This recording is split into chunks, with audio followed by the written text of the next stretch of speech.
একই পরিবারে তিনজনকে পুড়িয়ে হত্যা করার আপডেট। আমার ননদের যাও আমার যে আমি আমি যে মারা গিয়েছে আমি তার ভাবি, ও আমার ননদ আর নন্দাই ছিল। ওটা হচ্ছে ওর যা, মেজো যা, সেজো যা। কি নাম ওনার? ওনার ডাক নাম স্মৃতি। আর কেন ওনাকে আটক করলো পুলিশ? কি সন্দেহ করেছে আপনারা কি জানতে পারছেন?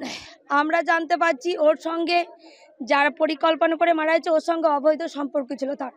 আমার ননদ আর নন্দাই এই বাড়িতে বড় ছিল, ওদেরকে সবাই মান্য করতো, ওদের কথা শুনতো। ও এরকম বাড়ির মধ্যে নোংরামো করবে, আমার বোন আর আমার নন্দাই বাধা দিয়েছিল, ওইটা ওদের রাগ।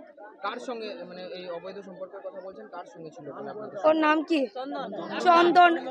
এইটাই আমি এখানে শুনতে পাচ্ছি যে ওর নাম চন্দন।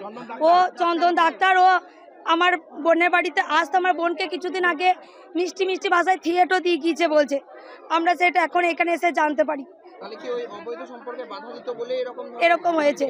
ওই একদম একদম। আপনার নাম? সেও বর্ধমানে মারা গেল। এই অবস্থা একদম একটা পরিবার প্রায় শেষের দিকে, একদম শেষ হয়ে গেল, কিচ্ছু তো না। ওই ছেলেটাকে কি নিয়ে বাঁচবে বলুন তো? আর যারা করেছে এরকম একটা পরিবারকে শেষ করে দিল, তাদেরও এরকম ফাঁসির শাস্তি চাই। আর আমরা সিবিআই তদন্ত চাই, ফরেন্সিক চাই, যত রকম চাই করুন নিয়ে আমাদের। যে এই দোষী সকলকে ফাঁসির শাস্তি চাই। পুলিশের উপর আস্থা নেই শাস্তি নেই। আপনার নাম? আমার নাম এরিনা খাতুন।